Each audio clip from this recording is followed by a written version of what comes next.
Oh my god, that's terrifying.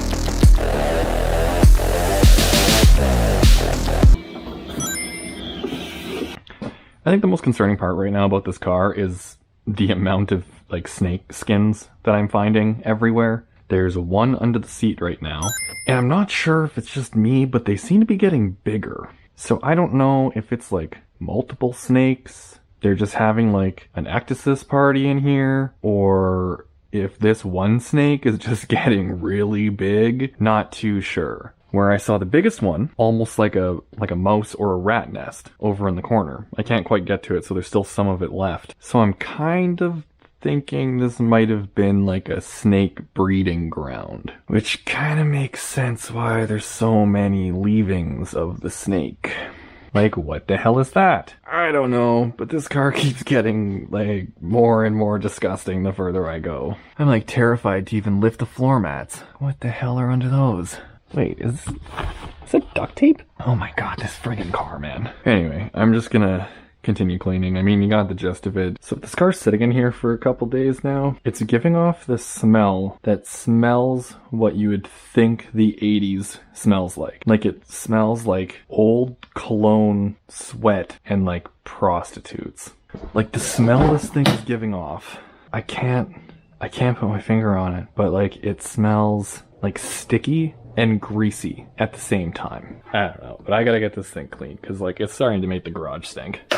Well, now it's vacuumed, so the bulk of it's gone. Then I'm gonna have to ozone the car so that way it kills any bacteria or mold or anything that's still in it. And it should also kill any of the smell that's left in it. And then I can take the seats out and shampoo the carpet. I was like struggling with the seats for so long trying to figure this out. We got a battery, we hooked it up. Passenger side seat moved fine, so I was able to get those two 16mm bolts in the front, slide the seat forward, get the two in the back, took the seat out, everything was fine, unhooked all the wiring, it was all good.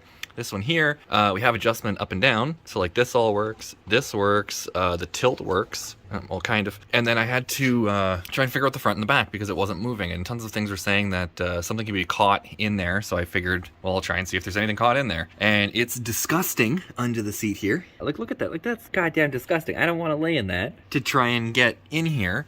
So I removed this little clip right here, and then I just kind of heated this up with a heat gun just so it was really malleable, just so I could just slide it right out of the way. In here, the motor for it is just down in there. So this first motor here, that is for moving the seat up and down on the front, then the motor in the back is for the back, and then the one back here by the rail, which you can't really see, it's right there. That one is for moving the seat forward and backwards, and it moves this little drive shaft right here, and then this ring gear spins, which then turns the gear to actually slide the seat forward and backward.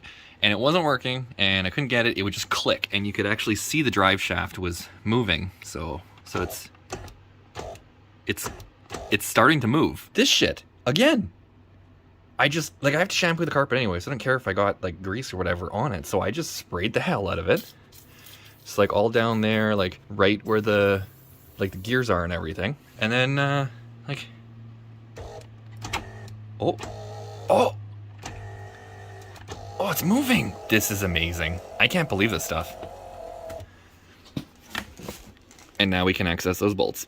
Oh my god. What the hell is this stuff? Not sponsored, but Jesus. I don't know what the hell kind of witchcraft this shit's made of, but this has worked on every single thing that I put it on. Anyway, I get to take those 16s out on the back, and then I can pull that seat out. And then there's also Torx 45 holding the seatbelt in. So you gotta take those 16s out, push the seat up so you have access, and then you use an extension to get to it because this is in the way. And then you can take that Torx 45 out, pull the seatbelt out, and then you just lift the seat out after you disconnect the wiring harnesses on the back. So I'll actually show you the other other side here. So this is the wiring on this side. This little thing right here, I couldn't get that plug out, and I didn't really want to break it because like old brittle plastic. So I just unhooked it from here instead. And that unclips, and then this one here unclips, and then these three unclip from the seat itself. But that's it. So I just unplug those and pull the seat out. And I just have to do that on that side. Unplug those, disconnect seatbelt, bingo bango.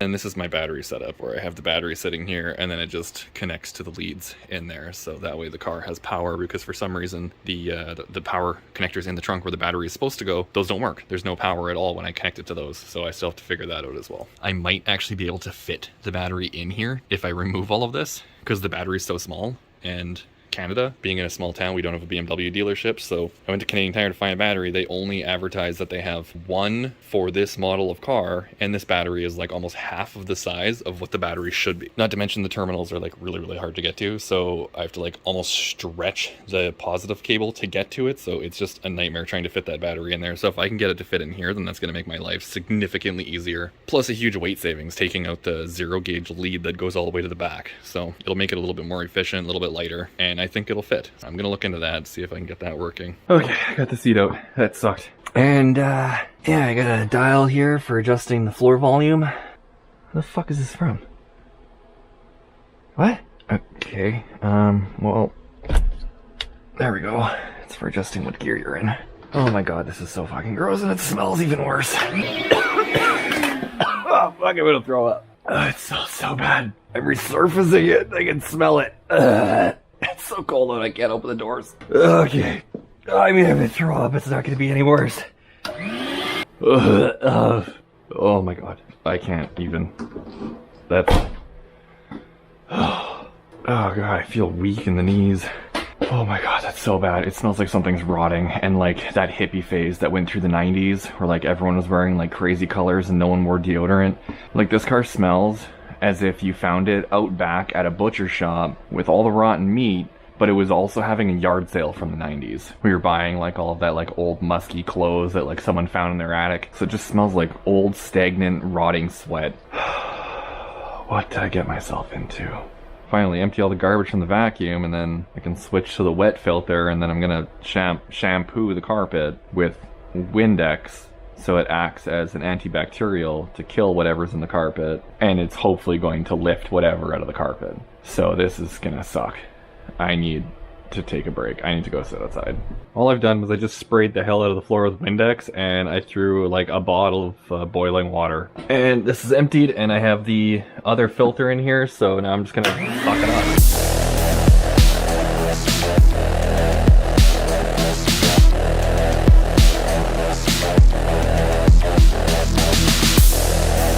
Making a huge difference, and this is just the first pass. So right there is all of the growing material, and then that's just what we've cleaned up, just using Windex and hot water. Keep going with all of this. Maybe I can actually get this side done tonight. It's still gross, but I mean, it's the first pass. I can just do it a second time, try and get a little bit more out of it, and just keep going until I get to the result that I'm after, which is, you know, mediocre at best. So I'm not going for perfection, but it's a huge improvement from how it was.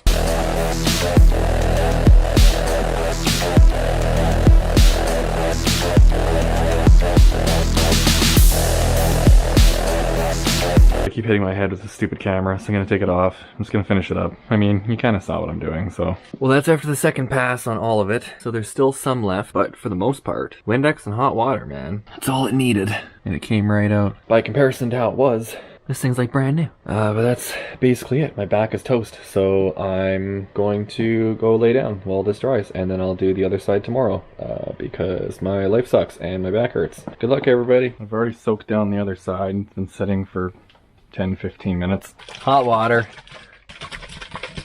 in like the super problematic areas. Yeah, that'll work.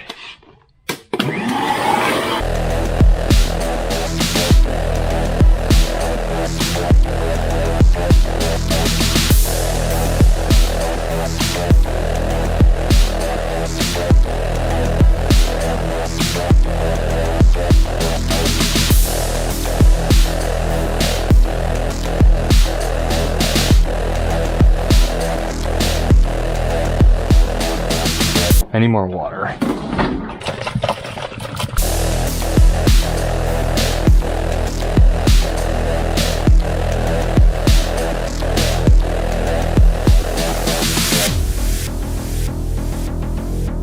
That's it. Now I just gotta let it dry. I can clean the seats, and when I get them back in, I can start wiping everything down. So the inside's pretty good. I mean, it came out amazing for what I was actually expecting. I'm more than content with this.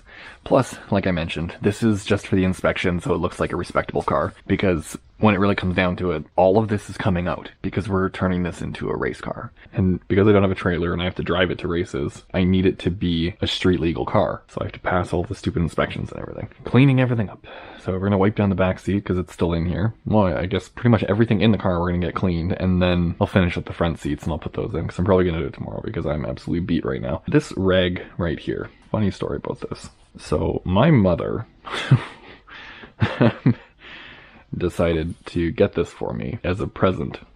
But the funny thing is, this was a tiny little puck, like not even an inch thick, maybe 2 inches wide, and it was super, super compressed, and she got it from like a gumball machine. And it has been one of the best rags I've ever used because it's so absorbent. So I can't vouch for all of them being like that, but honestly, for $1, this thing has been amazing. So if you can pick one of these up, I highly suggest it because they're great and they're super cheap. I've also exclusively used this rag for wiping down cars for, I want to say probably about 3 years now. This is for like wiping down seats and dashes and everything. And it's still holding up.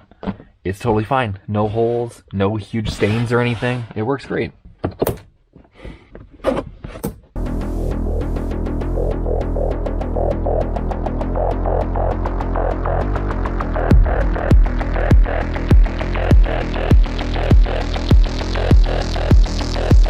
That's basically it. Now I have to move all this crap, dig those seats out, clean those up, and I can put them in. Obviously these seats are still going to be drying, so they won't be, you know, shiny. And once I have the seats in, I'm going to wipe down the rest of the center console, the dash, the door cards, door jambs, and then I can start fixing little things like getting the trim in place, getting that headliner piece back up, fixing the sunroof thing, maybe trying to fix the saggy glove box. Oh yeah, that's quality. So now I gotta dig those seats out, clean up those seat rails, grease everything, and I can put them back in. God, it's almost 2 in the morning. This sucks. Well, I dug one of the seats out. This is the driver's seat. This is the one that was giving me all the issues.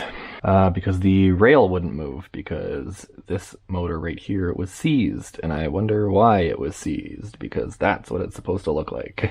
So I'm just going to spray these down with WD-40 and I'm going to use a wire brush to try and get a bunch of this crap off because mechanically they still work perfectly fine. That's gross. You can see remnants of the snake. Because I'm pretty sure the snake died underneath the driver's seat. Because that was that giant black stain. I don't know. I'm just going to pop this panel off. Because it's just, the torque's dirty. Wow. That's finger tight. Okay. Don't even need tools for this one. Get in here, the wire brush. Clean these up a bit. Because they still work. They just haven't in a long time. So there's crap all over them.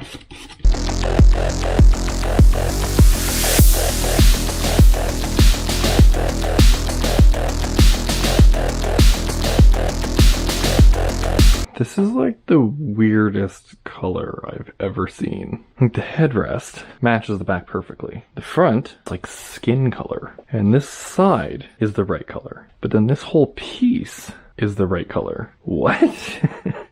Like, what is even happening right now? This is so weird.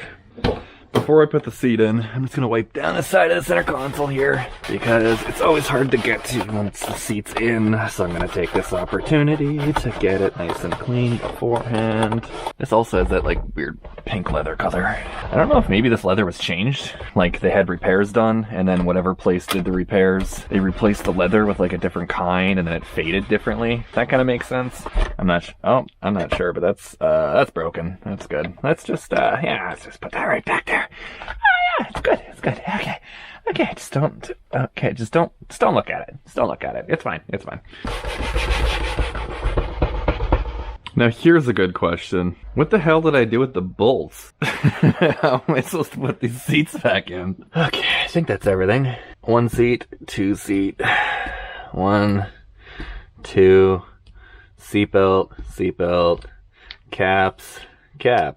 Perfect. I'm assuming this is supposed to clip into something, but that clip is broken, so... Oh well.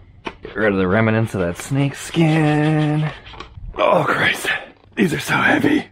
I'm gonna be so excited when I get lighter seats. Let's get them in there. My spine is broken. Oh God, my back. If I leave it like this, because I should have enough play here to actually plug all of these in. That'll work. What the hell are both of these and why are they exactly the same? Oh my God, these could be plugged into the wrong one. I don't know which one is which. God damn it. This one right here, it has little yellow markings on it. Yellow is usually a sign of safety, so I'm assuming that's probably for an airbag? Or maybe it's for the seatbelt? To lock the seatbelt? Oh yeah, that's gonna be for that there, to pull it in the event of an accident. It'll have the little detonator inside, which will shoot the barb. So this one here is going to be for the seatbelt pyrotechnic. These are for the power to the seat. And then these ones here, I still have no idea what they're for when there's multiple different motions. So inside here, there's probably a control panel. So I mean, if I hook up the battery, I think this will work. Which means that these are probably for the heated seat, because it would make sense why there's two, because one would be for the lower pad, one would be for the upper pad. Means that I guess it doesn't really matter which one plugs into where, because if you turn the heated seats on, it only has two modes. 1 strip of bacon and 3 strips of bacon. I don't know if maybe one is low heat, one is high heat, or if these are separate pads individually. So maybe one switch just supplies a lower wattage to these, and then the 3 strips of bacon supplies more wattage. I don't know. But I mean, these seats will eventually be coming out anyway, and I really don't think I'm gonna need heated seats, so I'm just gonna plug them in. I can see as much as you can, so don't worry if you don't see what I'm doing, because I can't either. Okay, so everything is hooked back up. Got this little plastic clip. Just like that. Okay, now I just gotta push this back in. There we are. Done. Now I can put the seatbelt back on. This one is a Torx 50. Let's take this, bring this down. Just like that, right? Right there. Right there. Come on. Get in the hole.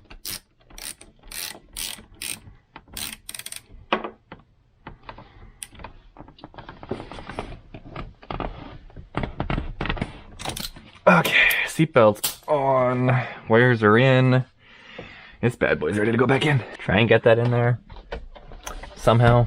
So, it sucks. That little peg has to go in there. And the same with this side over here. Oh, God. I need power.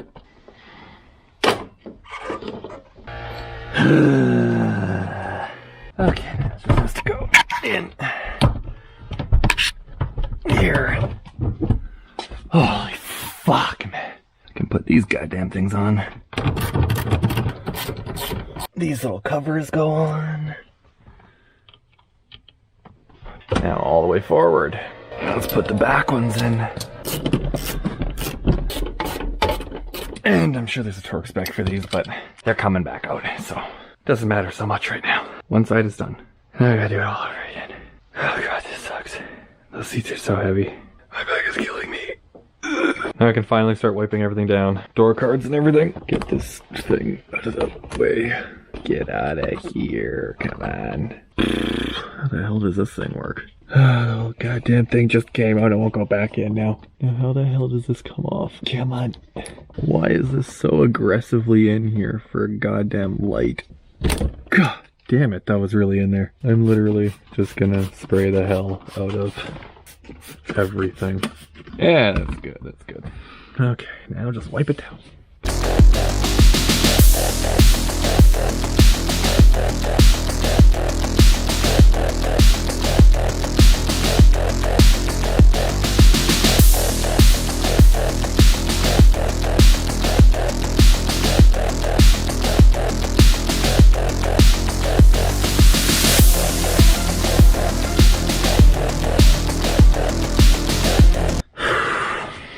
Alright, well, I mean, that's basically it. I'm gonna go wash this, I'm gonna spray this down, I'm gonna wipe it again, and then I'm gonna do it a third time. And then after that, the plastic and everything should be back to, well, being clean. That's the biggest thing. I don't want to use products that cover dirt. I want to actually get the dirt off. So anyway, I'm just gonna keep doing this, and then we will start on the door cards. Okay. Just wipe the door cards. I have a bunch of other crap I gotta do, so I just need to get it out of the garage at this point. So I'm not gonna go super crazy on these right now. Come back to this at a later date and get the crap off that's gonna make this car smell. Because I just did an assload of work to try and get rid of the smell. And this has to sit outside for, what the hell? For probably like a week or something, so I just have to do the door jambs now, and then this thing is finally done. So that's it. Clean as it needs to be for now. Whole inside's done. I can actually see the carpet now. Don't have things growing in the front. Engine bay's clean. Everything's wiped down. It doesn't smell like death anymore. So that's how to clean your entire car with Windex, a shop vac, and a rag. Hopefully you've enjoyed watching me struggle. If that's the kind of sick shit that you're into, then, you know, get subscribed. That's pretty cool. Like the video if you haven't. Dislike it or whatever. I don't care. I'm not telling you what to do.